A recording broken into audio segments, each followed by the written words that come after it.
Wow, this is a really full room for after lunch and a bunch of companies that none of you guys have heard of yet. So this is gonna be a lot of fun.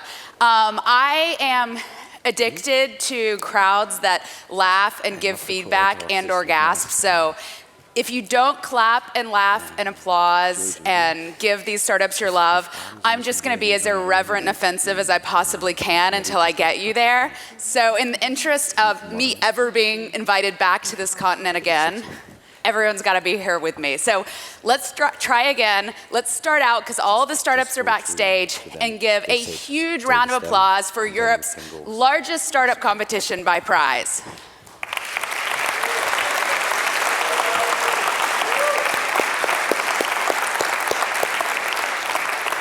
All right, that wasn't American, but it was better. We will work on it. So I'm just gonna tell you guys a little bit about everything. So this is me, in case you don't recognize me. I think it was from 2008 when that picture was taken. I am the founder, editor-in-chief, and CEO of Pando Daily. We write about startups in Silicon Valley. We do events all over the US. I have spent 15 years covering startups, helped build TechCrunch, wrote a book on emerging markets, so I'm not one of those Silicon Valley people who never travels. And this is a little bit about the startup competition. So they reached out through more than 20 different media markets, had greater than 200 applications for the startup competition, had entrants from more than 30 countries, and the prize is a whopping 9 million euros in media. It's more now. It's gonna be live streamed on these 3 platforms, so if any of your friends aren't here and they're dying of jealousy, you can tweet at them right now and tell them where to tune in. These are some of the winners that we've had in the past.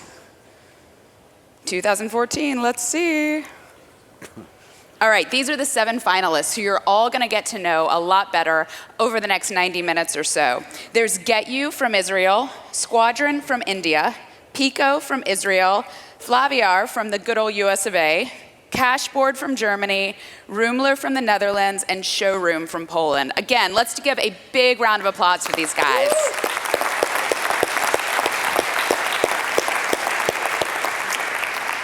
I have hosted and judged so many startup competitions, and I know we've seen a million of them, but for these 7 companies backstage, this is the most important next hour of their life. It could make or break them as a company, so please give them a lot of love and support when they come out. Also, I want to thank David Bloomberg of Bloomberg Capital. He spent all night last night mentoring these guys and giving them a lot of attention and guidance. There's a lot of different startup competitions where people just throw a bunch of finalists on stage like, lambs to the slaughter. This is one where we want to really make sure they succeed. So huge thanks to David for doing that last night. And finally, these are our jury members who I think will be joining me in this large array of chairs pretty soon. We've got, and in advance, I'm gonna tell you I'm gonna butcher half the names today, so apologies to everyone, any people or countries I offend. Philip Fries from KKR, Anil Hansji from MTGX, Sonali Duraikar from Excel Partners, Devin Pareka from Insight Ventures, Gilad Novak from Horizon Ventures, and Michael Sadowski from Brand24. Big round of applause for the jurors, everybody. I think I'm here. She's doing a great job, huh? So don't speak fast, speak slow. Why is that the best seat? Yeah, but then say less. Well, there's 2 best seats then. Technically, you're in the best seat because you've got women on either side of you. That's like a record for a tech conference. I would close it. All right, we're not. gonna get going. The way this is gonna work is there's gonna be a quick 1-minute video from each of the companies. They're gonna have about 3 minutes to pitch. If they go over that 3 minutes, I will rudely interrupt them. I will try to be as most European and un-American as possible. And then we will do about 6 minutes of Q&A with the jury. I'll call on you guys if someone has, a burning question for each company. Let me know. We probably won't do a full down the line since we're short on time and there's so damn many of you. All right, so let's get going. Let's bring out GetU from Israel. Dr. Uri, Dr. Maraz. Who are we? What really defines us? Our career? Our relationships? Where we live? We're more than we seem at first sight.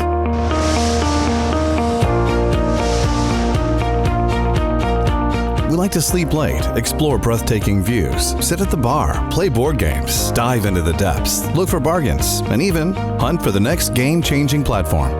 Yeah, we get it. Introducing the new concept of human interaction. Get You. It's your world as you never had access before. Finally, get the connections, relationships, and contacts you've always wanted. Get feedback on your online persona and content you care about. Bringing you the friends you've always wanted, instead of the friends you already have. Our initial beta offering is already live and has reached over 400,000 profiles from 190 countries. Eager for a new way to connect, the world is getting it. Now we are coming to get you.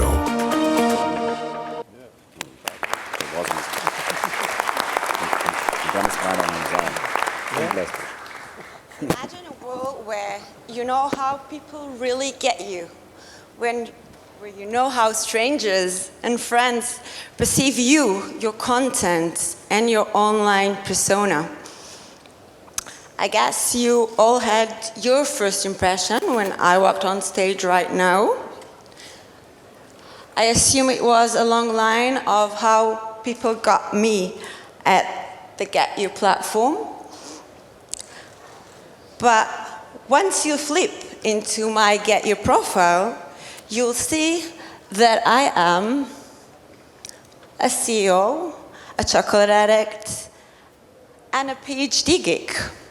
And it's not just me. We are all misjudged. And I'm sure that you've been stereotyped more than once in your life. And we're here to break the first impression gaps everywhere. Because this person that you're playing on right now, this might very well be your next best friend or your soulmate. And once we know the true you, we're about to offer you the first social network that actually fits your different personality aspects for both new individuals and content. Why do we need it? Because social networks today, they show you the people you already know and the content that you already conceive. Get You is about to offer you the content that you want to consume and the people that you really want to meet.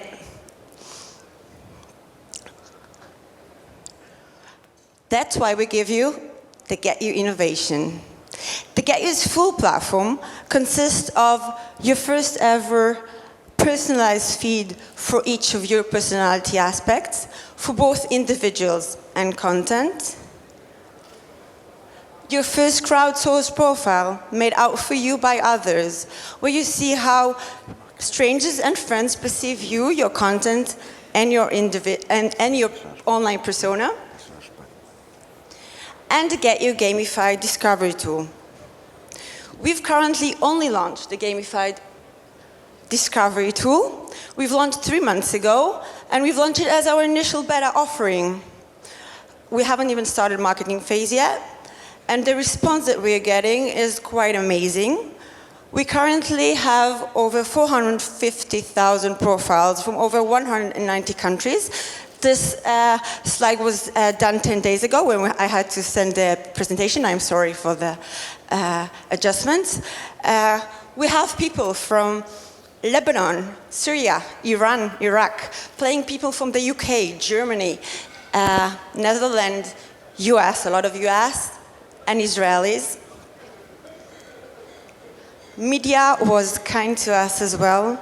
We had great coverage from the various networks, from Bloomberg to Forbes, Fortune, TechCrunch to MTV. We currently show you how people get you at first sight and how you get people at first glance.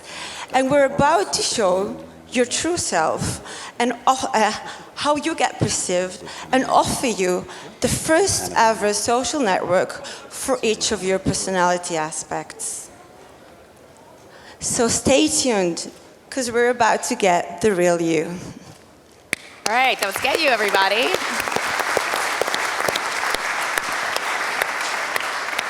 All right, so let's dive back in. Sonali, I'm going to go to you first. Obviously, Excel has backed a lot of very, very successful social networks, including the largest one on the planet. Do you get you? Can I ask a question before Totally. I answer that very Yeah. difficult question? So the question I have is, what is the hook? So I get the initial hook, which is I want to know what people say about me. But what's the hook to keep coming back? Tell me about what keeps people engaged, which is so key to these networks. You're totally right. Well, as I said before, this is only our initial offering. The platform consists of three major things. What you see now is the gamified discovery tool, which is how people get me at first glance from a picture, and how we misjudge or stereotype people, and how well is my intuition when I play. But the full concept is having your own personality, getting the full network for both individuals and content for each of your personality aspects, which is the personalized feed and the crowdsourced profile from each of your networks. If you want, I can explain with examples. It's all up to Sarah. She's the boss. Yeah, Okay. no, let's keep moving. We don't have a ton of time, and I want to make sure people get to weigh in. I guess my question would be, I get the novelty of the gamification aspect, but is it really solving a problem? I mean, it seems like the core distinction with other social networks is, they show us people that we already know and content that we know, but that's also why they're successful in my mind. I mean, those are the people I want to stay in contact with.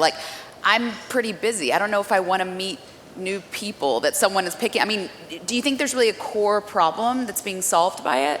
I think that Get You Started, because I drafted it out of the napkin, because I wanted to have such a network, because I wanted some kind of a social network that would address my different personality aspects. That I have my own network for PhD brand, for pub owner with my best friend brand, for startup founder and CEO brand, and that I would be able to interact with similar people and leverage my knowledge. And these days, what I do is I get a feed of both people and individuals from the regular arena without leveraging my knowledge or without expanding my horizons.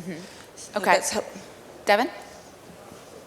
So I think we just have a general view that there's a fixed amount of time that people spend on these types of things. And generally when new applications are coming up today, as opposed to when Facebook came out, that time is being taken from something else. In your application, where do you think that time is coming away from? Who's not solving this that people are going to spend less time with? I think that the hook that we have right now is coming mostly from the gaming leisure time, when you want to spend time and check out your intuition and see whether you can meet people from places you've never heard before or have never visited. Or for me, playing a game on a kid from Syria, it's really something that I would never do ever again, and it's one-time opportunity, but it's more of a leisure and a gaming platform. But I think that along the line, because we have a new version each month, you're going to see that the feed and the crowdsourced profile that I'm going to get is going to leverage each of my personality aspects, and I'll get a new network and a new content feed that I'll be hooked for life, because this is what I would want to get every day when I hook into the social world. Yeah, hop in. So in terms of competition, when it comes to other social networks, where is the technology edge or product edge that you're bringing to the table that's stopping the others of developing kind of a similar? I think that we're approaching the social network from a different aspect. We approach it from day one as each of your personality aspects, and the fact that you get a feedback that you've never gotten before. Today's feedback is all about and as I said yesterday, somebody says that it's dead, just died, and somebody likes it because he wants to show them that they got a feedback. But our feedback is really letting you know what people think about you and how well you are in your own network. You'll get a different feedback from your Harvard network rather than your, meditation network. And this is going to be leveraged and aggregated into the right social that you need in order to leverage your own personality, I think. Yeah, it strikes me that I feel like the social networks that become successful in a world where Facebook and Twitter and LinkedIn are so dominant are ones that are somehow like totally orthogonal to Facebook. Like Snapchat works because it's ephemeral, and Facebook's one of its core things is being, a permanent record of everything that's happened. Anonymous networks have taken off because it is exactly orthogonal to what is one of the core organizing principles around Facebook. And so those have been very hard for Facebook to copy, to the point of your question. I guess to me it sounds like the thing that you're kind of going for is more of this real you versus, I guess, the manufactured you that we do on social networks. But I'm unclear how that's really manifested in the product. Because what you see right now is we just show you that other socials do judge people by the cover. Like if don't judge a book by the cover, you are judged by your cover. And we just show you that don't judge a book by its cover. Each of us have different chapters, but we're going to leverage each of those chapters and show you the real network for each of those aspects in your personality in the next version. So you'll have to wait and see in the next few months, and I'm sorry that I cannot show you the full platform yet. Anil, did you want to hop in? You want to get the last word? Yeah. I mean, I think there's a lot of assumptions here which we can all second guess about whether or not it will fly. And so for me, the key would be to understand, it sounds like you've got several hundred thousands of profiles. What behavior are you seeing in that interactivity within those profiles? So for an individual that signs up, creates a profile, are they discovering how many new quote-unquote friends? How are you measuring the interactivity between that person and those new friends?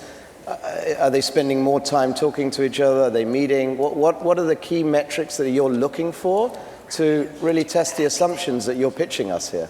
You're totally right. It's just that what we have now is really initial offering, which is more of a gaming platform, the Gamified Discovery Tool. So what I see now, and I'm amazed at, is when I started the platform, when I just drafted it on a napkin,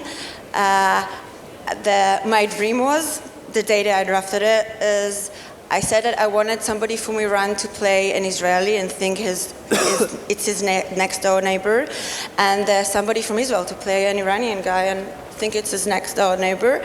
And the thing that happened when we launched, just the first hour after the launch, that happened. And it's funny because I called the reporter that asked me about it from MarketWatch, and I told him, it happened, so that's it, I'm done. But I think this is what we see. We see people from Lebanon and Syria playing Israelis, and we see people from UK meeting people that from countries they never thought they'll even hear their names. But otherwise, currently, we just see engagement, crazy engagement, and we see people playing, but the fact that they don't get their feed and their networks yet make it, I think, of an initial stage to know what they'll do best. That's why we're doing it one version after the other, in order to test the users, see what they want best, and offer them the best possible engagement we can offer. Okay, great. We got to wrap up. Big round of applause, everybody, for Get You. And please give a huge welcome to our next company, Flaviar.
Hi.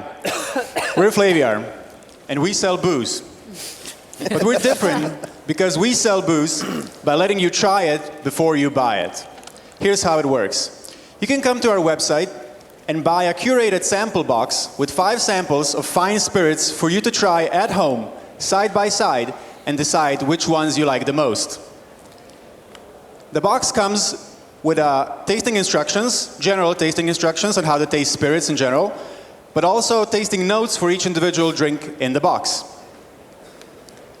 If you really like something, If you really like something, you could go back on the website and buy a full-size bottle and start building that amazing home bar that you've always wanted. And every box has a theme, like Japanese whiskey, or some amazing rums, or some craft bourbons, and many, many others. And it's all inherently social. Every sample is enough for 3 or 4 people to have a try, so you should definitely invite your friends over and then discuss who liked what the most. The reason we're doing this is that spirits purchasing hasn't changed in over a century, and the experience still sucks. When you walk into a store, you have to make your purchasing decision based on packaging, advertising, expert reviews, or the store clerk. Now let me make it even more clear. You're basing your decision on a guy who does this for a living, or Puff Daddy who says this is awesome, or this guy, none of which have anything to do with what you like. So as you can tell, we're not just selling booze. We're making discovery, learning, and purchasing spirits an amazing experience, and our customers love it. We grew 40 times, or 4,000% just in the last year. And almost half of our revenue, which is now $5 million a year, comes from returning customers. The spirits industry is obviously huge, it's big enough, but the recent trends like craft distilling and premiumization of spirits are actually working additionally to our advantage. So we want to bring spirits purchasing into the 21st century and own that market. We're definitely an experienced team that can do that. I started and sold online retail business in Europe with 100 employees, and my 2 co-founders have 10 years of experience in the spirits industry and building software startups. And we're really excited to be here today to present because, number one, Flaviar is all about the brand, and we know that TV is still king for building brands. Number two, we do know that the prize money gives us access to media all across Europe, but just Germany alone is our best performing market already, and we want to focus on it even more. And number three, when a channel works for us, we invest heavily. So we want to use the prize money to learn how to do TV and then keep building that relationship with ProSiebenSat.1. Thank you, ladies and gentlemen. We're Flaviar. Tasting is believing. Thank you. One of the things I like most about your presentation was that last slide, because I was going to ask you, how serious are you about Europe for an American company, and why should you win this competition? And you answered it, so kudos. Everyone else should take note of that. Plus, we're European. well, you're European, but now you're San Franciscan. I mean, we've adopted you. You were at Y Combinator, right? We did not disclose that yet. Oh yeah, okay. Yes. I can tell because of the chart. They all have that. Okay, so my question is just really regulations. I mean, I know Sure. There's a ton of different e-commerce liquor companies. I guess I have 2 questions. First, regulations. How thorny do you expect that to be? Second, why you're doing a booze sampling startup and didn't bring samples for the jurors? It seems like a huge misstep. We're backstage. We wanted you to be sober while we're presenting. So yeah, regulation is a big challenge in the US, obviously. We started in Europe. We've been around for 2.5 years. So the US is the next market that we're looking at. But in the meantime, Europe is still performing very, very well for us. So we do have solutions that we know of in the US. We know how to play with the rules in the US. We just need time to do it. Okay. So that's why we're here today, not in the US today. And so the US is the hardest market? Yes. For that? Okay, great. Who wants to jump in first? I have a question. Sonali? So booze is not new, as we know. It's one of the oldest things people have been doing or drinking, and the internet is not new. So why now? Why isn't there a giant business that's been doing this for many years? What hasn't worked in the past? So yeah, we also like to joke that we're in the second oldest industry in the world. And we can't talk about the first. Banking would probably be the third. I think, I think the first, we have presentation later. No.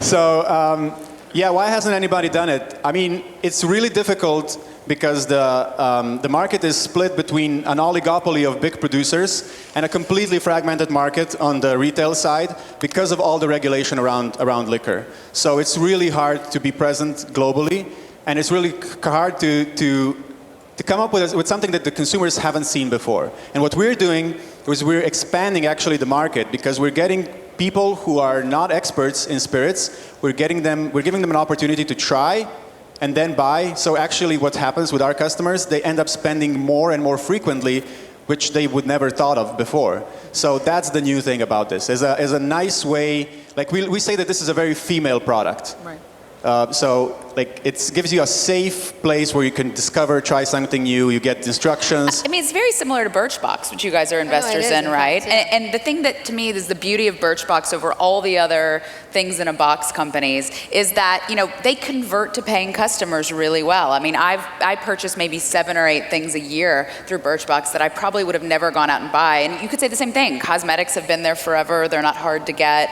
But, you know, I do think there's something where consumers are getting retrained to want to discover in their home in these kind of little decadent samples. Yeah. No, and they had huge support from the industry. So do you have widespread support in terms of the suppliers? That was Birchbox's biggest as problem. we're growing, we're getting more interesting for the big producers as well, but the small producers have been very excited about working with us. We had some really great success stories with some small producers, like a Swiss whiskey that nobody ever heard of, and we sell, you know, dozens of cases every month just of that. So yes, definitely. That's a great question, because that was obviously a big problem with Birchbox, having to have waiting lists forever. Anil, you want to hop in? Yeah, I'll pick up on that actually, because what are the economics? You know, are the suppliers paying for these samples, or are you buying them off them? Right now, they're not paying for placements. We're staying independent for now, but as we grow, obviously, we want to get discounts for when we buy, because we'll buy in bulk, so at least bulk discounts. Right now, we're making about 30% on the boxes and 30% on the bottles as well. And yeah, the economics are really great because our acquisition channels are working really nicely. So we basically repay our customer acquisition in like 6 months. And what is the cost for the end consumer? For the consumer, 1 box. So if you subscribe, you can also subscribe. If you do, it's $41 per month. If you buy them individually, the boxes, it's anywhere between like $38 and $60, depending on what you buy, because cognac is more expensive than rum. Cool. You want to hop in? Yeah. Do you have any competitors, and how you plan to protect your business from the other guys out there? Sure. So there's competitors in full-size bottle retail, and there's no competitors in sample boxes, at least not in the way we do it. We take any bottle that's out there and we can put it in a sample box. So this is the main thing that we're doing. Also, the second main thing is really the brand, the community that we build around it. So that's why we're here today. We've been very private for the last 2 years, and this is the first time we're kind of public about it, because we want to build a really strong brand, and TV can really help us with that. So how do you protect your company from myself or any other guys out there creating the same product? I think we've discussed all the all the difficult questions have come up today. So regulation, then IP, working with distributors and distillers and all of that stuff. It's really, really hard to go through it. Philip, you want to hop in? So just to follow up on your very good question on regulation. So talk us through why Europe is an attractive market, because you have obviously a very fragmented landscape, right? You have to consider, you know, fragmented regulations for spirits distribution and so forth. Within Europe, what are the kind of 3 to 5 markets that you think you can scale in, and in what time frame?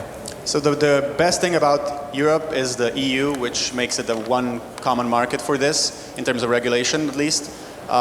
So that's why we've been more successful here so far. We're looking out to the US because it's a bigger, faster growing market, but it has more challenges ahead. But we're definitely keen on working on those challenges as well. We're just focusing on Europe for now. In Yeah, terms and of that. for those who don't know, in the U.S., the reason it's so hard and there have not been these things taking off is it's state by state. So it's like state by state, you and think sometimes it's one county of by the, county. Yeah, it is one of exactly. They're dry counties. I mean, it's one of the only places where the U.S. looks far more fragmented than Europe. But Sarah, just on that though, even though there's the EU, every country will have different regulations around TV. Yeah. So like I can put you on like daytime TV children's channel, but that doesn't work, right? Sure. Or that doesn't work for you in terms of demographic, and also several countries can't advertise spirits after certain hours, and some can't do it at all. In the Nordics, we have like a state monopoly. So talk us through a little bit that side of the issue. So that side, so we haven't done TV yet. We've done different kinds of advertising where we could work with the regulation. So we're hoping and we're counting on support by ProSieben and Seven Ventures to plan our media activities alongside. What percentage of the revenue is coming from people who are subscribing versus just buying one-off boxes? So the subscriptions are very small because, like I said in the beginning, we started with subscriptions, but subscription commerce in Europe is not big. So that's why we're focusing on subscriptions in the US and on individual sales in Europe. But if we split it between sample boxes and full-size bottles, it's 50-50. Can you get that price point down at all for the U.S.? I feel like 35 to 39 I would pay, but 40 that sounds like a lot. Even though I would probably spend that in liquor, let's be honest. But like that just feels like a lot for a recurring. I mean, in San Francisco, that's 2 shots in a bar, right? So $40. I'm very friendly with the bartenders in my neighborhood, so. So yeah, we're looking at whether price point would increase revenue or make it more interesting for the producers to subsidize the price of the box because they would sell more in the end. But the whole logic is to try to get more people to drink civilizedly, or how do you say, more civil, and learn and have fun. So it's really about that experience with your friends and trying it and then going off and buying what you like. So nobody wants to buy a $60 bottle or a $100 bottle without trying it first. Yeah. So that's what we're all about. But I'm pretty sure we can reach a wider audience if we can get that price point even further down. Yeah, even just $3, $5 I think would help a lot. All right, anyone want to have the last word? I just have one question. How big is the online channel of the largest retailer on the retail side? So Laithwaite, so I think Oddbins shut down, I have no idea, but... Yeah, it's incredibly difficult to get any reasonably good market numbers.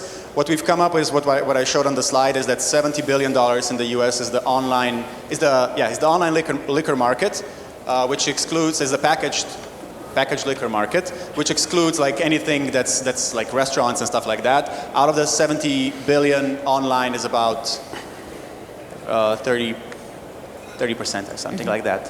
I think. So who's the largest online? There's nobody big. That specific report that we were reading says there is no key player online. Not a single period. one. Not a Okay. single one. Okay. There's nothing that's worth mentioning. Basically. In the UK, you should look at Laithwaite. Laithwaite's is the They're big doing one. really, really well online. I think a few hundred million, right? Yeah. All right, Online. great. Big round of applause for Flavie. Thank you, guys. Flavor, Flavie, I can't pronounce any of these companies. Great. And I'm sorry to break your incubator news. Okay, so next pitch, we're getting into the heart of this. Please give a huge welcome for Roomler.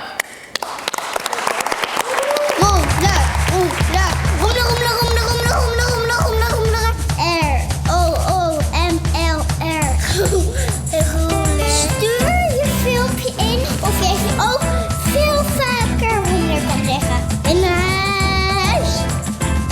Op Ibiza!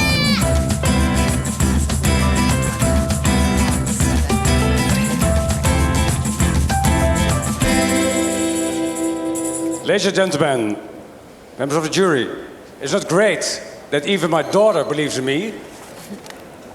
When did you stay at a holiday home and your kids were saying, Daddy, it's okay, but where is the swimming pool? Or where is the tennis court? My daughter thinks we can do that better. She wants to have that perfect holiday home. And Roomler provides it. We are changing the way you are going to travel. As a member of the founding team of Booking.com, I believed in a way to change how you book hotels.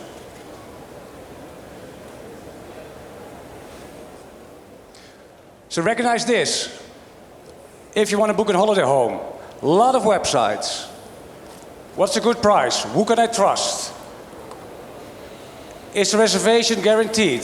Or can I book one of these websites with my smartphone? We as Roomler are solving this problem. We are developing a search engine to unlock millions of holiday homes. One place with the biggest offering in the world, 1.4 million homes where you find your perfect holiday home, 30 trusted partners with the right price, every device, and you can book it easy in your own language. Our mission is to book a holiday home for every trip. If it would be a bachelor party in Paris or a family stay in Austria. For every moment. With your beloved one to Africa or a business meeting in Barcelona. For every kind of holiday. If you want to book a houseboat on the canals or you book a chalet in the French Alps. And for every kind of traveler, for yourself or for a group. What is our business model? How do we make money? You search, you find, you book a holiday home, and we receive a fee or percentage of the sales from our partners. And if we go further, we integrate the whole booking experience at our website to increase the sales even more with our partners. And which markets are we in? Very big market. The market is already 65 billion big in the holiday home rental market. And I believe, coming from the hotel market, that in a few years this market will be as big as the hotel market. And where are we now? We are, as Roomler, in Germany, France, and Holland. And how do we do that? One, online advertisement, Google, affiliates, example, Bravo Flight, SEO, link building, direct.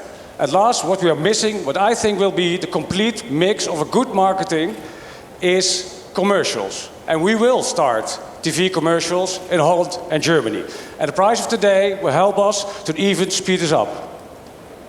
And it's all happening because of my great team of Roomler. They believe they can change the industry so our traveler stay in a perfect holiday home. So next time, when your daughter or friends or colleagues are talking about a perfect holiday home, think Roomler. Thank you.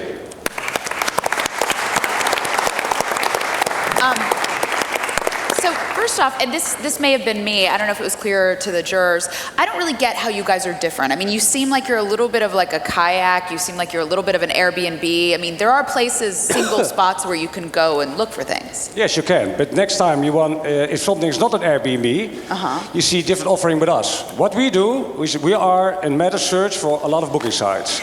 So kayaks is doing flights, doing hotels. They don't do yet holiday homes. Nobody's connecting. So you're a kayak for holiday homes? Exactly. Okay, great. Who wants to jump in first here with a question? Go ahead, Devin. Aren't you competing against your partners for marketing? It will always be. But there will always be the affiliates always fight their own partners. But there's no problem because they see us as a different channel. Because they can go on Google, what's more expensive. They see us that we reach a different travel audience. Can you give us some sense of what you think the economics are for kind of acquiring a customer versus the margin you think you can drive from that customer? Our margin is a percentage of the sale from our partners, and we make less than our partners. But because we market also by other affiliates like flight sites, we have a kind of model that we know we can make profit. At this moment, we are competing, that's why we're also standing here for media money. Google is getting pretty expensive. There are two guys on the top, Expedia Bookings, they're always on the top. There are a lot of lists over there, so it's competitive. But the thing is, what I believe in, you need a one-stop shop. Because also I'm competing to 50 villas in Ibiza. They're also on Google. Sorry, go ahead, Sonali. So I have a question. The reason Kayak works very well and Meta works very well is because the supply is commoditized. Yeah. The Hilton hotel room is the Hilton hotel room regardless of where you search on Skyscanner or on Kayak. The American Airlines flight is the same flight. Yeah. How do you actually normalize what is a very fragmented and dissimilar inventory? Because an Ibiza house would be described totally differently on a house trip versus on an Airbnb. Yes. And how do you compare the two?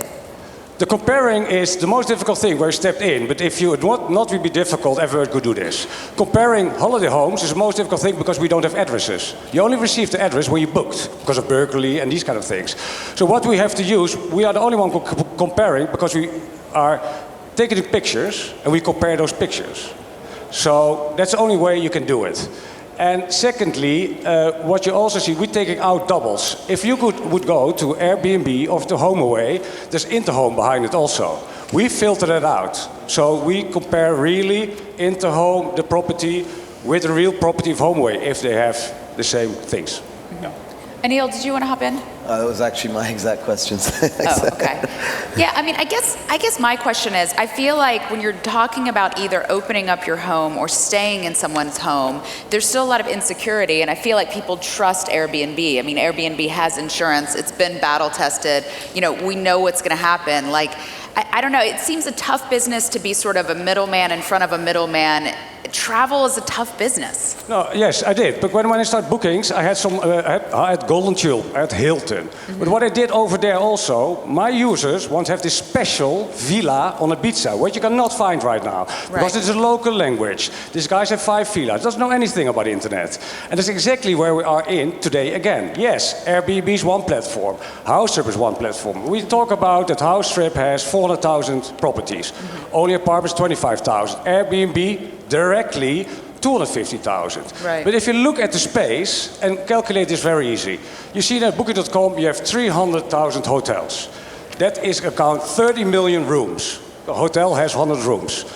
So see if the world is changing because last year in America, 22 million Americans stayed in private homes. Mm-hmm. But I'm not talking only about private homes because my mom wants to have this doorman and wants to not go on Airbnb, right. And that's the biggest market with your family. So what you want, that everybody comes back. This time he booked a house trip, could be via us. Next time it takes an Interhome. But you need much more volume to that. If I go to Barcelona, the availability is really something difficult in our industry in holiday home market. There's one villa is available for 1 week with Christmas. So you see this villa, probably already booked. You have to offer something else. Yeah. And that a lot of websites cannot do. Okay, great. One more and then we should wrap up. I did actually have a question, which Okay. is if I book on your site, am I your customer or am I the customer of the hotel site or the travel site or whatever? And especially because of what you just answered to Sonali with respect to the information that you have on the site may not be precise because you don't have access to the real data, right? No, that's what we do. Okay, what we do is we work with partners. I showed 1.4 million. I cut off 1.1 million homes because of bad information, not correct. That we do already, we filter. Because you have to see that a lot of platforms, you can just go on. Like HomeAway, you just list your home, you don't look at it anymore, you list 10,000 a day. These kind of things you try to filter out for you. But we never take transaction because we're an IT platform. Same thing, bookings, never takes a transaction. We send you through, sometimes redirect, sometimes you can email direct, like Flipkey from TripAdvisor as a client. But we believe in, for the user experience, what also TripAdvisor is doing, mobile-wise, you have to integrate the whole bookings process. Because users want one experience. You use all to book bookings. So you're used to it. So that's what we have to change the holiday home market also to. Okay, great. Big round of applause for Roomla, everybody. That guy's a fan. Okay, company number 4. And this is also a company that I hope brought samples for all of us, Cashboard.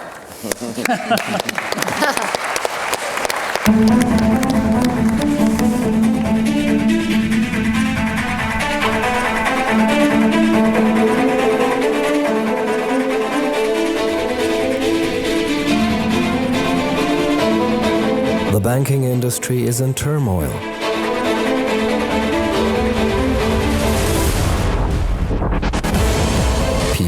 have lost faith. Deciding who to trust with your money has become a stressful task.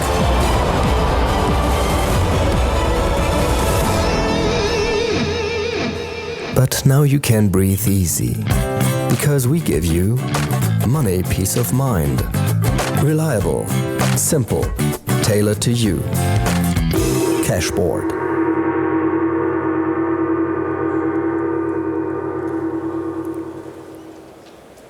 Let's face the truth. Today, nobody has anything positive to say about banks. Imagine there are more people between 40 which would rather go seeing their dentist than talk to a financial advisor or their bank about how to invest their money. And this is not only a problem, it's a market, and it's a huge market, because currently we have 6,500 billion euros in Europe invested below inflation. So effectively, people are losing money. And this amounts to 1/3 of all liquid assets in Europe. And this is not the money of you experienced guys, it's the money of the average retail client who has no time, no clue, and little amount of money to invest. And we solve this because we are tackling the 3 pain points of such retail investors when it comes to invest their money, which are trust, complexity, and cost. Now our solution is reliable, because with us you get a diversified portfolio tailored to your needs, automated management almost from 1,000 euros. So you go on our website, answer a couple of questions, and due to a created process, you get a diversified portfolio, and you start it with 1 click. And after that, your investment is managed completely automatically. Second, trust. We are not only a reseller of one product, we are not only doing the marketing for one bank, we offer you the whole world of investing. So with us you can invest into cash, into funds, into ETFs, but also into alternative investments like gold and real estate, and even the sexy online stuff, so peer-to-peer lending, crowdfunding startups, and bitcoins. And all of these you have on one platform and one secure bank account. And third, what would you like to pay? With us, you pay only for profit. The account is free, you don't pay any commissions for trades, and all funds are free as well, so you don't pay surcharges or in Germany, Ausgabeaufschläge, for example. Our business model is based on 2 revenue streams. First, the profit sharing of our clients, 10% high watermark, only net profits of the end of the year. And second, we get commissions from our banks and product partners. And what is important here, we do only get the good commissions. So the commissions which are paid by our banks and product partners out of their marketing budget. So not out of the investment of a client. We started in January, went live in August, and after 12 weeks we have roughly 500 clients with 1 million assets under management, completely without marketing. And now imagine what we could do with a little tiny TV budget. Our team, we are 10 people based in Berlin with experience in banking, legal, fintech, and online marketing. And our mission is to stress the banks so that you can relax about your investments. Thank you. Great. Thank you. So are you only in Germany, or where's your market, and are there restrictions on where you can do business? Yeah. So currently we are in Germany, but we are focusing on the European market, and because we have a regulation which enables us to quickly go into every European market basically. Mm-hmm. And we are focusing on the retail average client, no matter where he is. Okay, great. You want to hop in? You've been quiet the last few. Yeah. So in terms of regulation, moving forwards to other countries, what is your plan? Yeah, so we are regulated in Germany due to what we are doing by the German banking authorities, and in financial markets you have something which is called the European passport, and so which allows you, when you are regulated in one market, you can easily go into the other markets as well. What about and due to the fact that we have an open interface to the banks, we simply get rid of the German bank for the German market and plug in the English bank or the French bank for the French or European market. What about North America? Sorry? What about North America? North America we are not tackling because you have something which is the same issue for Wavefront in the States, for example, why they can't go into Europe right now. Okay, Philip? If you base your revenue model on a 10% success fee cut, obviously financial markets are volatile. So that's an interesting business model over 10 years, but in a 3 to 5 year period, you can obviously, have losses or nothing, right? How is that going to work relative to commissions? You said these are good commissions, but from a customer perspective, still they like your 10% cut better. If you go into markets like UK with the recent retail banking, regulation reform, even these good commissions are not possible anymore. You have to disclose them and do it differently. You don't want to do it this way. But just explain us how a long-term business model, like taking a profit cut, is you can combine that with what you're trying to do, which is build a fast-growing business, which ultimately needs to show. So of course you are basically totally right. Regulation is developing, and it's good that regulation is developing, because only one thing to remember: currently 80% of the market in asset management still comes from black commissions, so which you as a client still pay. But you are completely right. So in 2 years there will come things like MiFID II, also in Central Europe, and we have it in our business model because the variable stream from our profits, from our clients, is of course variable, as you mentioned, but still the margins in the banks and the industry are so high that we don't bother about that. So our business is based on the stable interbank revenues, and the revenue stream from the clients come on top in good phases.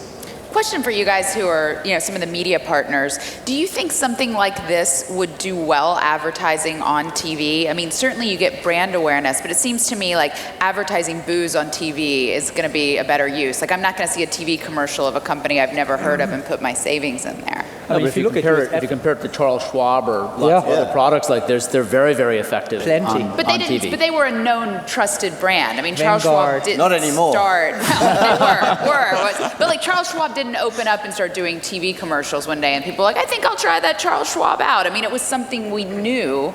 It was more like a Coke, Pepsi. But they don't have a brand spin. yet. No. Fair point. Yeah, I mean, I don't know, maybe I'm wrong. I'm not in the TV business. You look at Consors in his home country. Imagine currently you have no spot in TV on how to invest your money.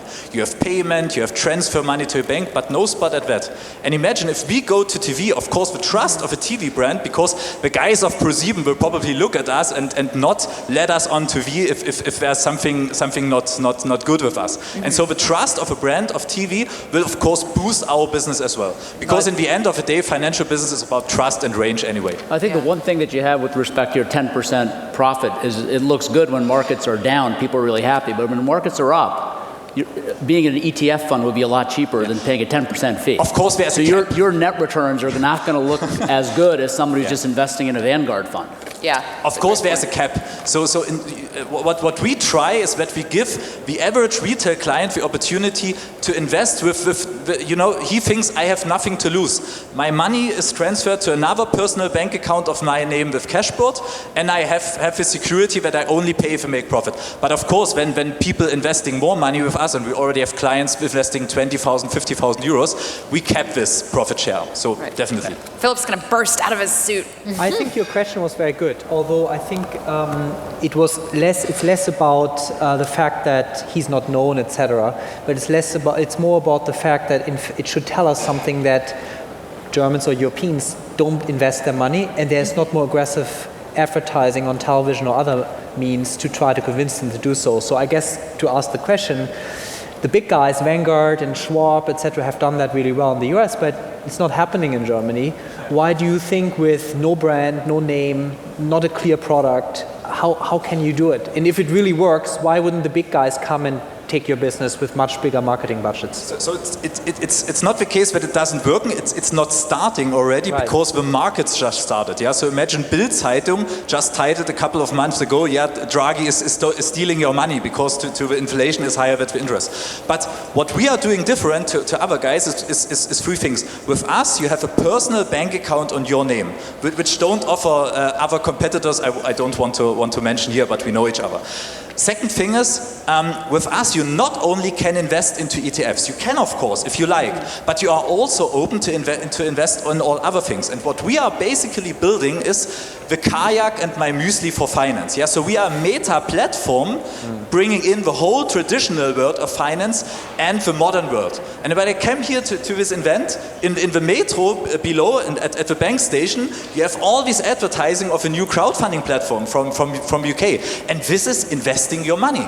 And we're bringing this modern things of how to invest your money on a platform where also young guys like me and some of the audience can invest, but not only there, but also into the traditional things. So that in the end of the day, we have one dashboard for their finance, but with a diversified portfolio and also with some secure and long-term investments. So barriers to competition, if that works, what prevents Deutsche Bank from saying, okay, Deutsche Bank Wealth Management, this is a huge opportunity, let's just swamp it with advertising? Yeah. So I did some speeches at bank events a couple of months ago. We were in the top 10 of the European Bankers Award as well. And basically we are talking to the banks, and the banks simply take more time. I worked for one of the big audit companies in the world before, and when you work in such big corporation, of course they knew about this, they can do it, and they have a bigger team than we, but the projects are taking more than 6 or 12 months. Right. And this is all we need basically, because we are simply the fast mover. Well, and it sounds like your model is more consumer friendly, so they may compete against their own interest. We've got to wrap up in a second, but Mike, you've been quiet. Do you have any thoughts? No, not really. I like it though. Thanks. All right, we'll end it there then. All right, big round of applause for Cashboard, everybody.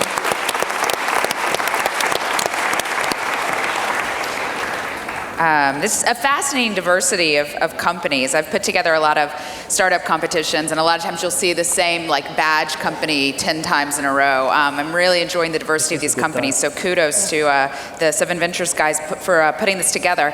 All right, we only have 3 more, so let's welcome to the stage Pico. Introducing Pico, the real-time collaborative album.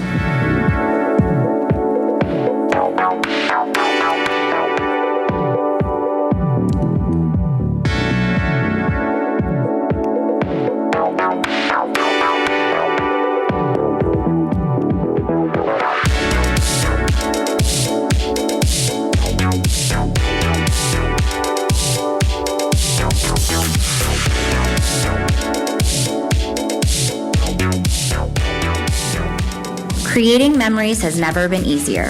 You take the picture and Pico does the rest.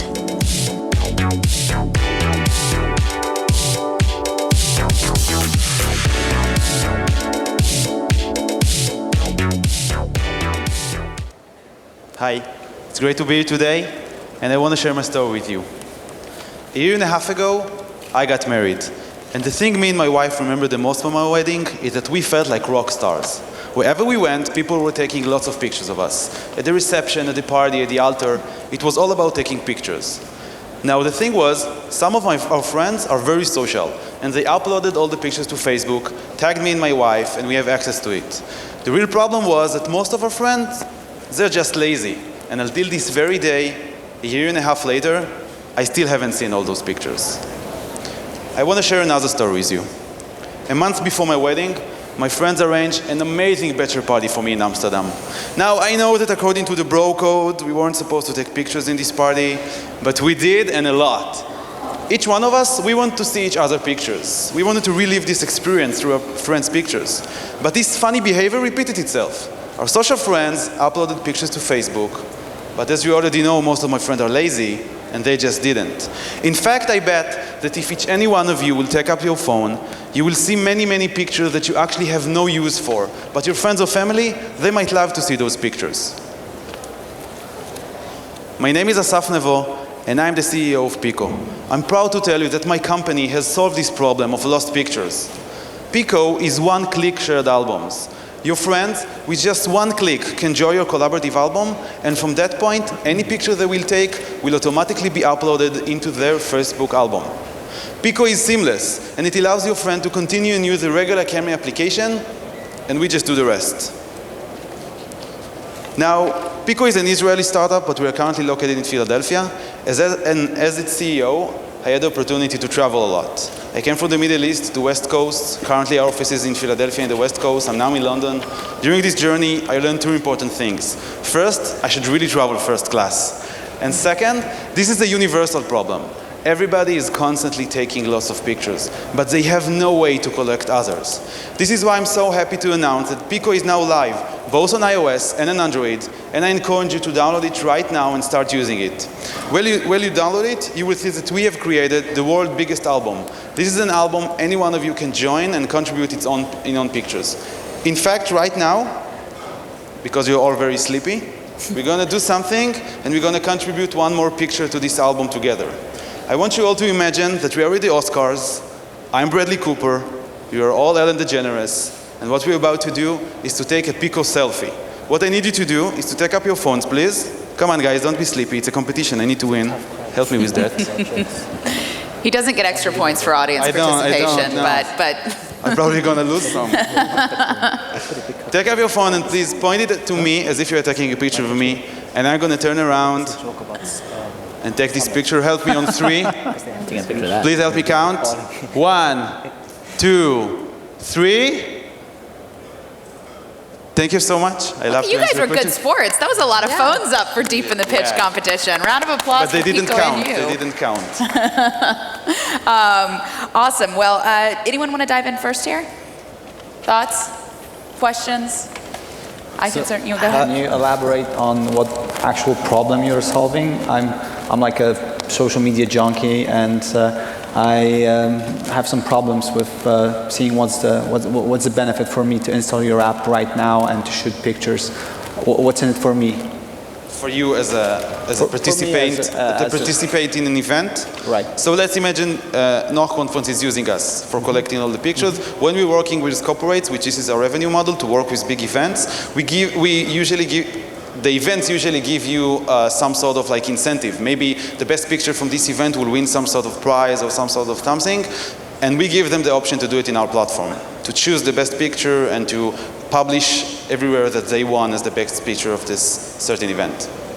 So that seemed very different than your presentation. It seemed like in your presentation you were saying the problem is people who are perhaps not as big social media junkies as you, who don't, like my mom isn't going to take pictures of my kid's birthday and upload them to Facebook. Which problem are you trying to solve? Because I believe that in competitive spaces like this, like you need a core problem you're focused on. Yeah, the core problem is that there are many pictures that are just flying around the space with no owner. This is the core problem. Okay. The advantage and the disadvantage of this market is that you can take it to lots of directions. Mm-hmm. We're using the B2C side for customers for free. We want to test it. We're testing matrices. We learn how people use it, how they share pictures, what are they feeling comfortable with, what they don't feel comfortable with.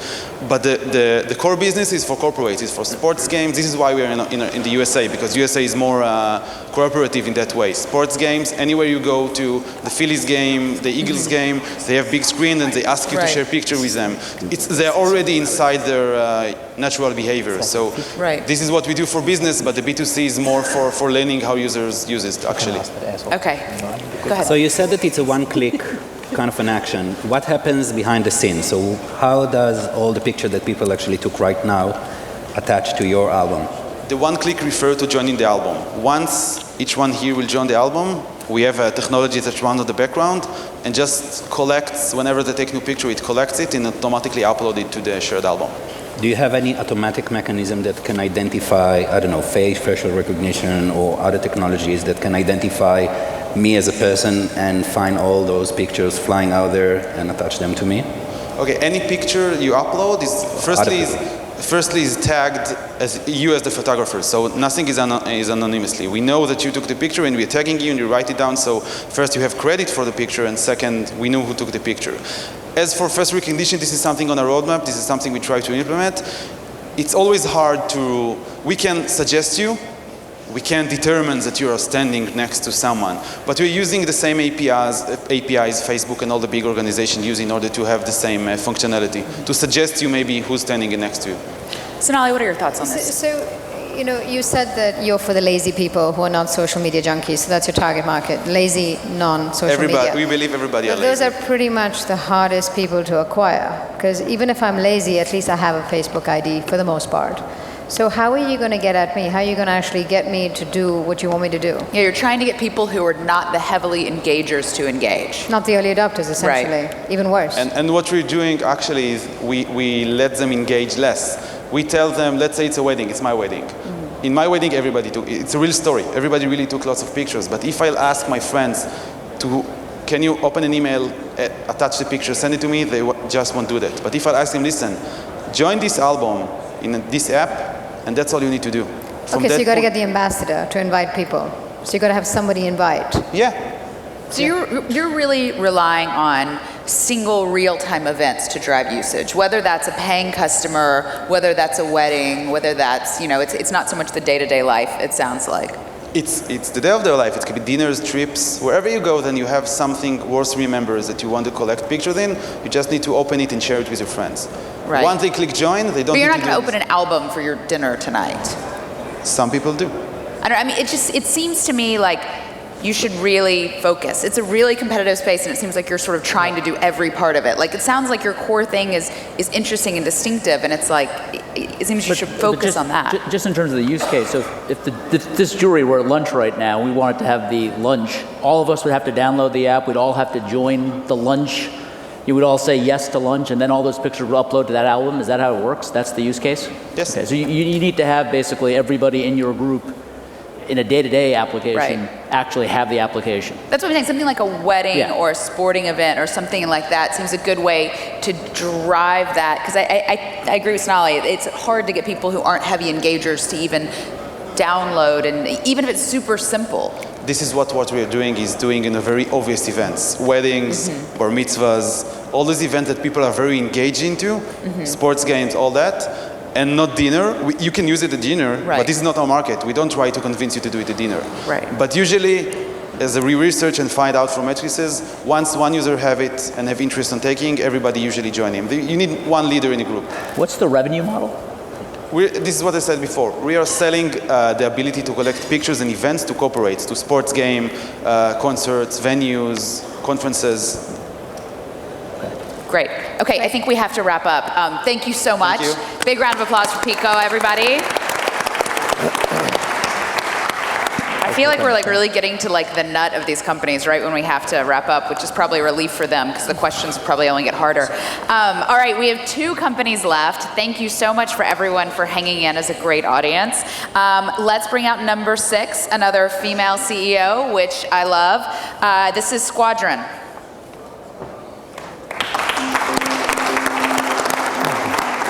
How do I make myself feel better about traveling in peak hours? By earning money. All I do is open Squadron, browse through the images, tag them, rate them, and I just refunded my metro trip. Now that's what I call a super app. So yeah, I'm sitting in my favorite cafe waiting for a meeting to start, got nothing to do. And just with a tab or two, I just upload a few pictures, rate the ambience, and hey, I just earned some money. It's Squadron. What do I do during my study breaks? I do simple missions for Squadron, like make a video, just like this one. You know why? Because I get paid for it. Being a mother of 2 naughty brats, I have a knack of putting things back where they belong. And Squadron actually pays me for categorizing products. In my free time, rather than browsing aimlessly through the web, isn't it better to browse through a few apps and products, give feedback, and get paid for it? Is there a better way to monetize your free time?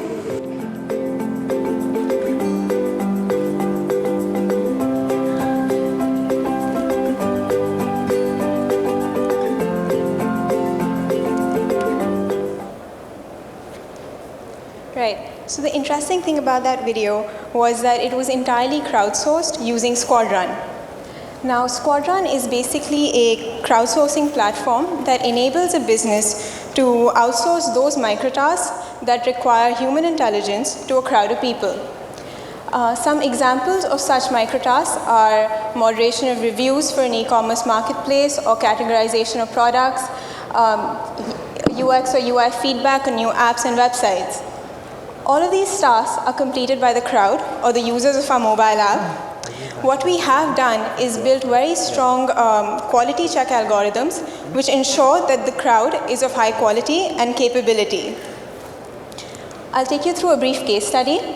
An e-commerce marketplace that generates thousands of reviews and needs to moderate them integrates with Squadron. These reviews are shown to the users on their mobile app, and where they begin to moderate them according to the rules provided. Now this output goes through various verification checks which ensure that the final output that's exported back to the client is of high quality and accuracy. Right, so here Squadron was cheaper, faster, and better as compared to the in-house team of the website. And this is really where the mobile-first nature of the platform plays a key role, because not only are we able to attract a higher quality of workforce, it also presents a very interesting cost arbitrage. Right, so we started in April of this year. Within 3 months, we put out an app on the Play Store. We currently have over 4,000 users and are completing 300 tasks a day. And we're working with 26 different types of use cases.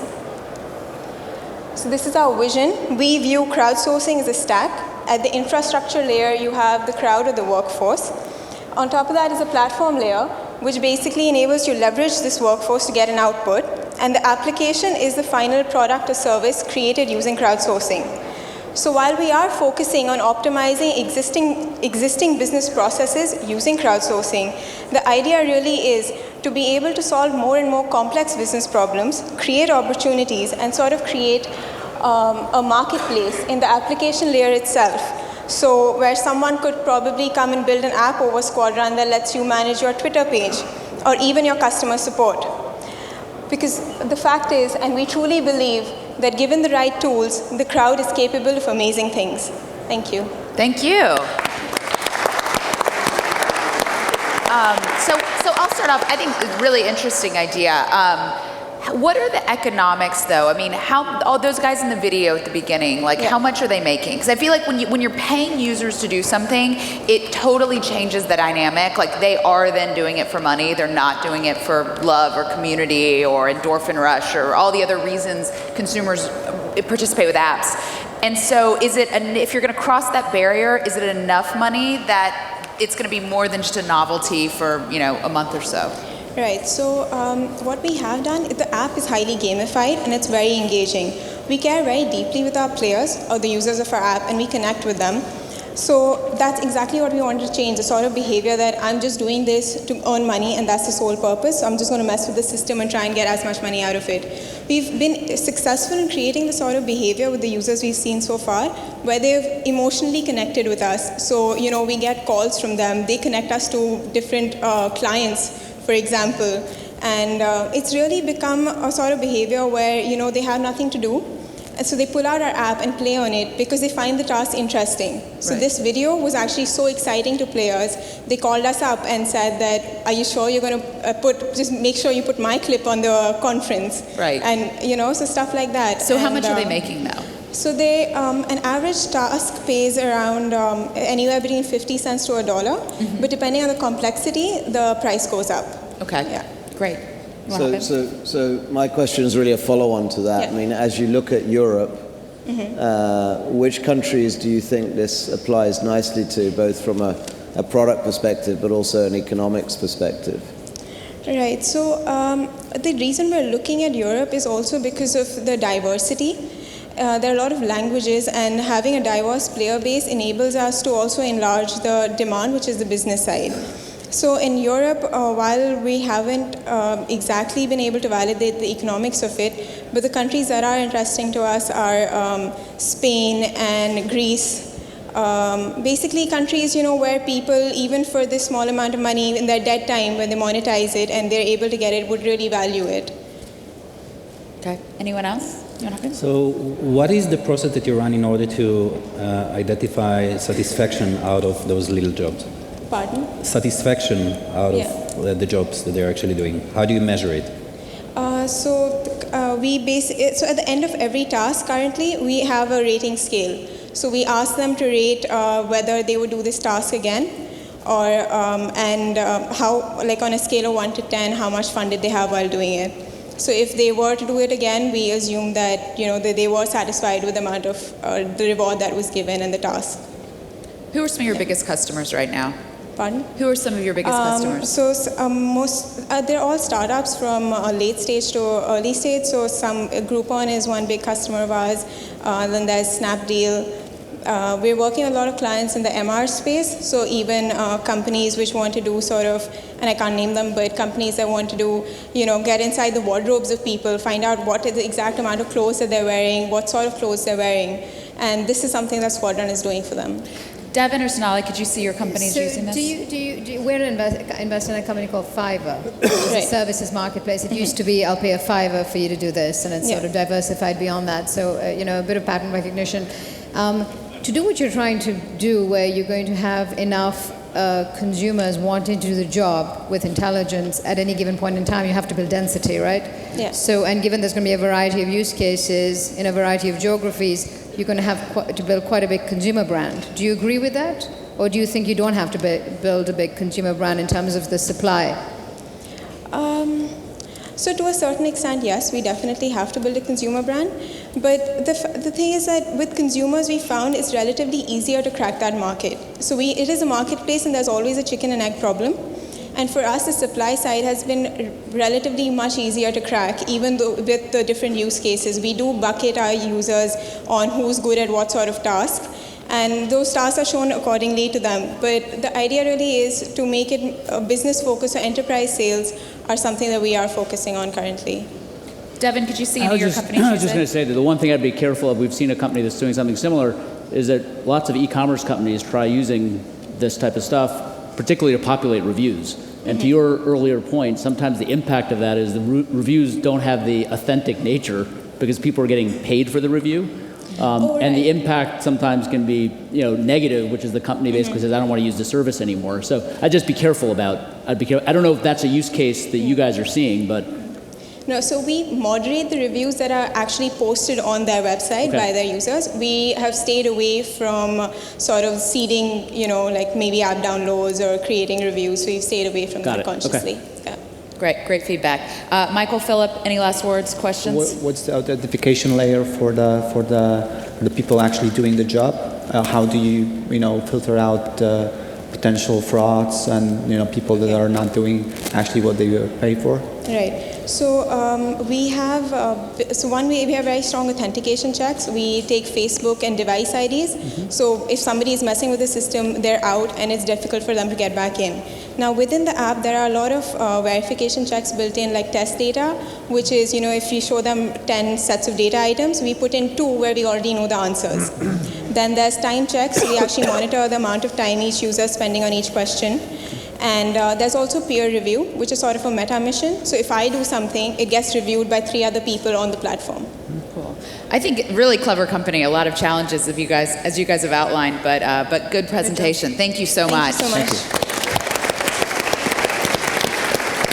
All right, you guys have hung in with us to the end. We've got our last company going up, and let's give them as big a round of applause as we did to the first one. This is Showroom.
Hello.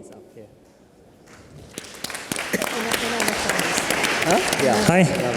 Hi everyone, I'm Michał, this is Jacek, and we are founders of Showroom. So everyone wears clothes. They have always expressed our personality and current mood.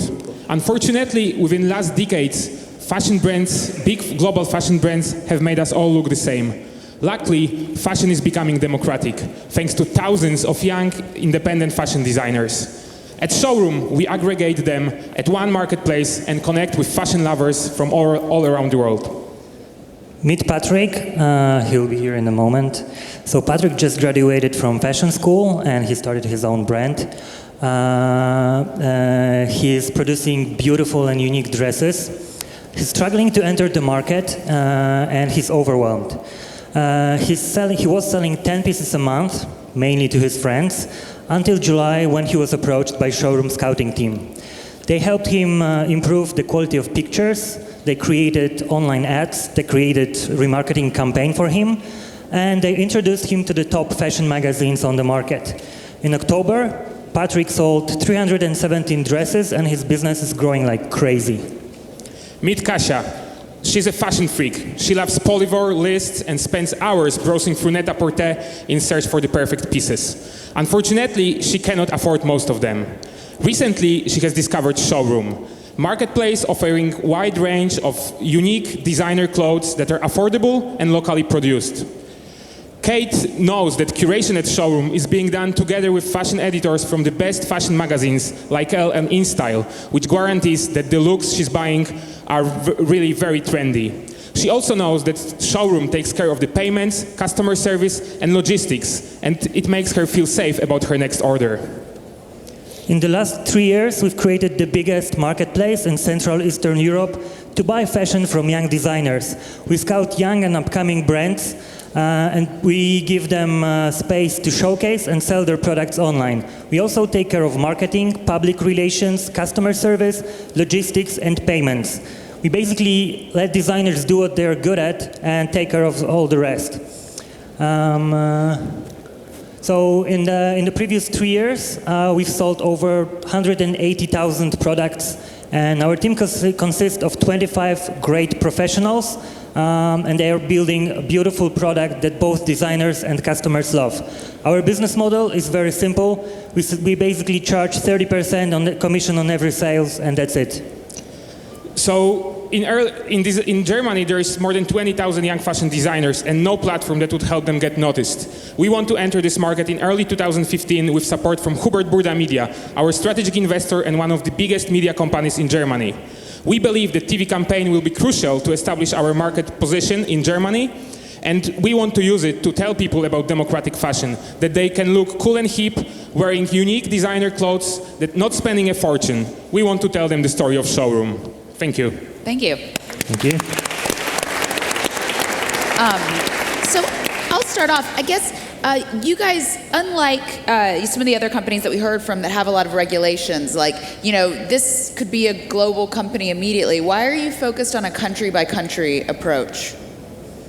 Well, of course, we started in Poland, and right now we're scouting designers from Central Eastern Europe. Of course, we want to go global, but then, there are also regulations to do this. And we want to use the potential of our strategic investor, which is Hubert Burda Media. Burda International is operating on 17 markets. They have really plenty of licenses of fashion magazines. They're a really strong player in this segment. So we are basically looking at the 17 markets. And of course, in Europe, Germany is one of the two biggest markets, and that's a really great market for us.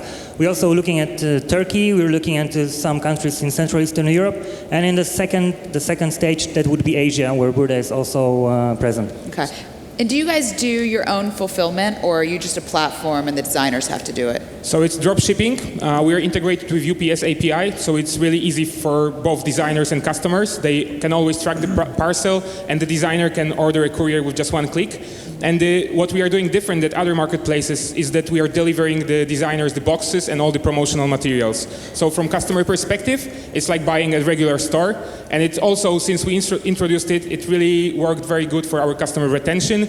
Also, plenty of pictures of our boxes are on Instagram, etc. So it's very good. It was a very good idea to introduce them. Great. What happened? How do you curate the designers? How do you curate the content? I've read actually online that it's very hard to get to the showroom, that you remove so many designers or remove so many applications for the designers.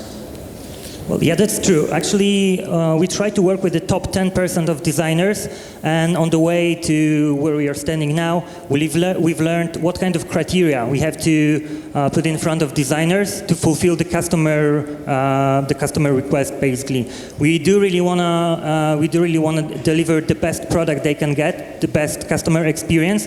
That means that we have to basically look at what kind of product is it? What kind of materials? Is designer? Do you have the designers of your own? Do you have like a curators for the? Yes. So we have a team within the company. These are really great people with a fashion background. We also use the potential of our strategic partner, meaning the fashion editors from Elle, InStyle, Glamour, top fashion magazines. And whenever we don't know what to do or we need some help, we can always use this potential. Also, it's a great thing for international rollout because we can use the fashion editors that are based locally to scout new markets and to decide whether it's gonna work or not on the certain market. Okay. Philip, did you have a question? Question, you'll have a lot of cost in terms of customer acquisition, right, in order to draw people into this. Firstly, how did you come up with the 30% as a revenue business model? If you look at Shutterstock or Fotoya, which have a similar business model in terms of providing a platform for professionals, in this case photographers, they take a much higher commission. And secondly, what do you think the price positioning has to be of the people you draw in? So is it going to be low? Is it going to be high? Is it middle? Is there consistency? Can it be a range? So when we started, the commission was lower, but then when we calculated all the marketing costs that we have and all the value that we are giving to the designers, we had to basically increase the commission. And it wasn't easy to increase it, but after we did this, almost none of the designers complained about it because they know how much value they are getting from us. We give them marketing, we give them PR. Thanks to us, they can appear in really the best fashion magazines, which would be impossible without us helping them to do that. So they can live with the 30% commission. And in regular boutiques, in offline boutiques, the commission is much, much higher. So from their perspective, it's not a big problem. My question is, why is it so low? Yeah, he thought it was too low. Yeah, 30% is way too low. If you look, Shutterstock takes 75% commission. Okay, so we do work with really young designers that are entering the market, and often the cost of production is really high. So we don't want to kill their business. We really want to be fair with them, and when they grow together with us, then we can bring the alternative source of revenues, meaning doing marketing for these companies, or positioning them in Google, or helping them during the events, etc., etc. I actually have another question, if possible. How do you plan to retain designers? Because if you create, a personal brand for a designer, right. How do you, protect him staying with your platform rather than, having his own store out there? Yeah, great question. So basically, what we say designers is that we don't scale through the quantity; we scale through quality.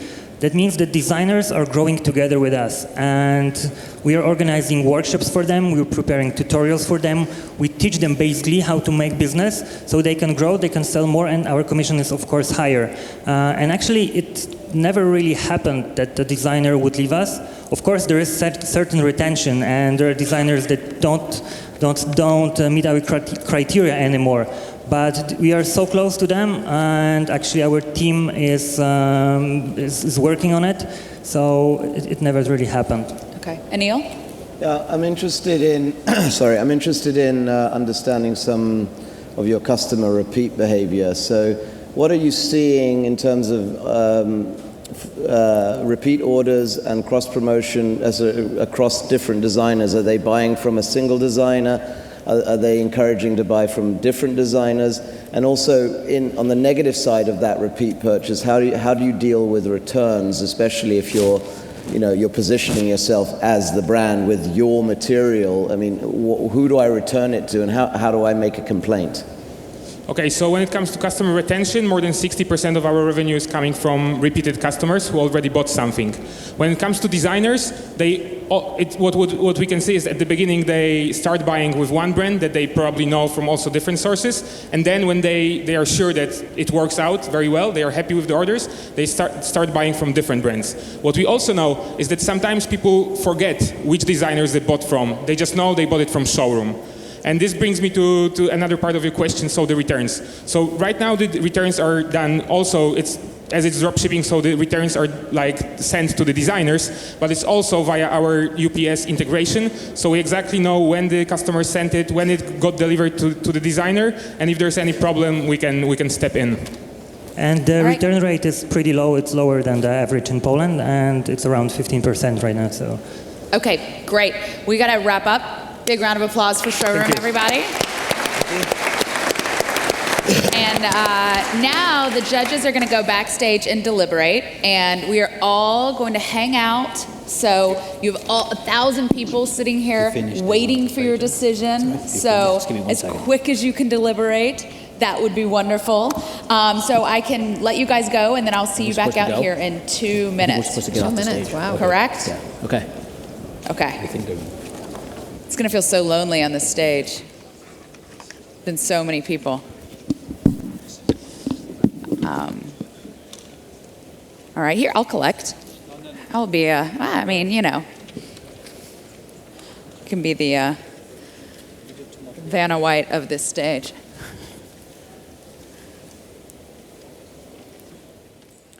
All right. So they're staying and you're taking their thoughts. Is that right? That seems, well, you're staying with me. I don't have to get lonely. So while they're tallying everything up, we're just, you know, again, sort of shout out to the European Media Alliance that's made this all possible.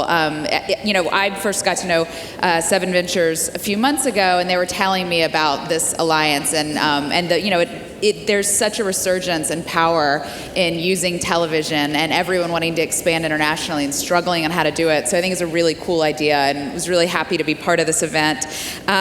So let's give these guys a hand for actually wanting to work outside their borders with one another. And as I understand it, we have 4 prizes. So we're going to have someone come out to do each of those. But before we get to that, I would love to know what the audience thinks. So I'm going to go back to like the slide. I'm just going rogue here. I'm going to go back to the slide that showed all the names. And let's do like a quick applause-o-meter and see if the judges get right the same ones that you guys. So that's all the companies, if you remember. So look now and remember your favorite. And then I'll say each one, and we'll go by applause. So like if you really are a huge fan of Cashboard, you're really passionate about investments and only paying when you make money, like lose your mind, because it's totally going to be judged on applause. Okay, first off, Get You. Fans of Get You. Yeah, I agree. All right, dedicated Squadron right there. All right, now that I said Squadron, let's do them. Squadron. Pretty good. Pico. Fans of Pico. I can't tell if there's like a ringer in here we just haven't gotten to, or you guys are asleep. Okay, Flavia. Pretty popular. I think that's the biggest one so far. Cashboard. Pretty good. Very close. All right, Roomler. And Showroom. Oh, that's Showroom. I doubt this will be able to scale. Yeah. Sounds like Flavor and Showroom. Yeah. Do they sound like the 2 biggest ones to you guys? We'll see if there's any. Why don't you ask them again? Oh yeah, let's do between. Yeah, let's do a runoff. Perfect. Okay. Fans of Flaviar. Come on. I feel like I should be like doing something. I have no horse in this race. And Showroom. Oh, it's close. I can tell. I think it's Showroom, like by a nose. By This is a what nose. they call a judgment call. I didn't get a vote. My favorite was Flaviar. Okay, there you are. I think they need to lower the price, but that was my favorite. So I agree with roughly half of you. Are we ready to go? Okay, excellent. I've tried to read Anoop's handwriting, so if I butcher your name, I'm going to blame him and not me. So to give out the first prize, which is a pan-European media prize of 1.5 million euros, Christian Antique from TVN, and Tariq Syed from Antenna. Is that remotely close?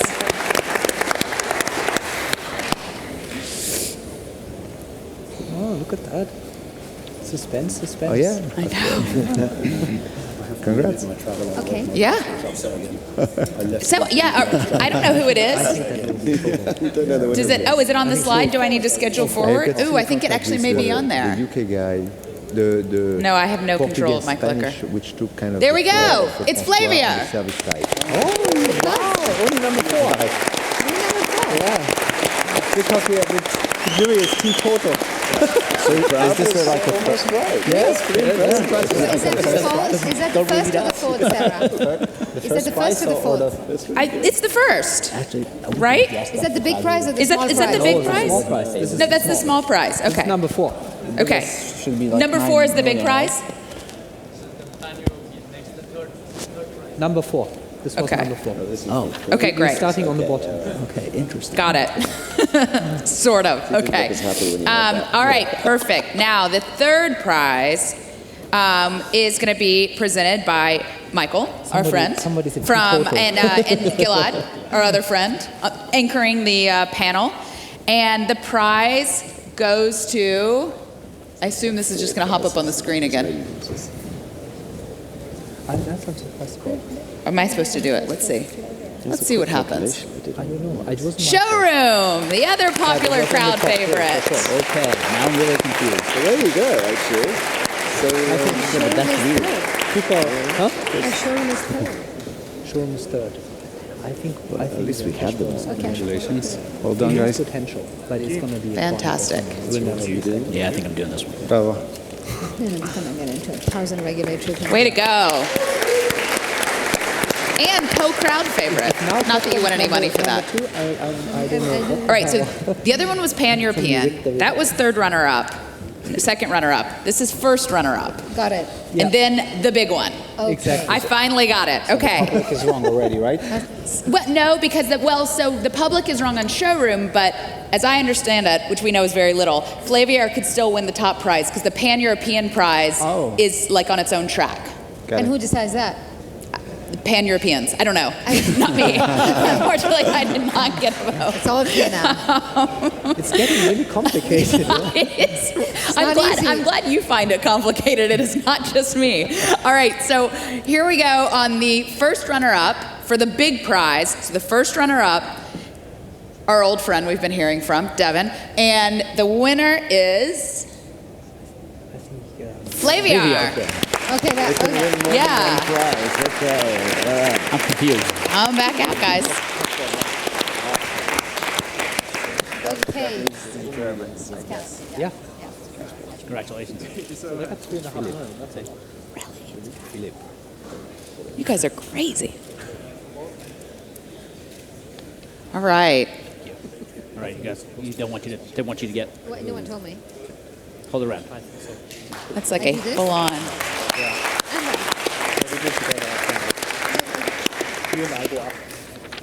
All right. And now the big prize. The judges have obviously gone rogue because your two fan favorites have already won. So let's see who the winner for the big honking tons of TV media is. Cashboard.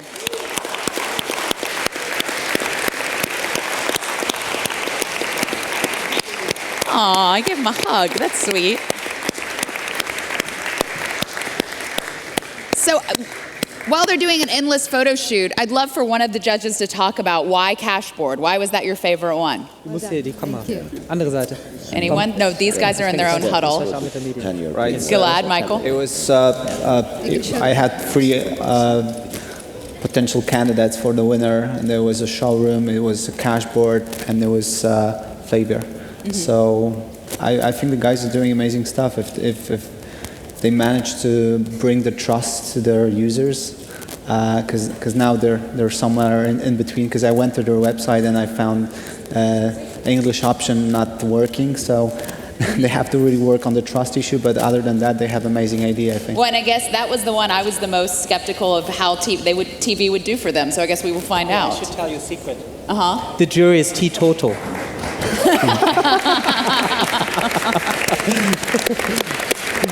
Thank you so much.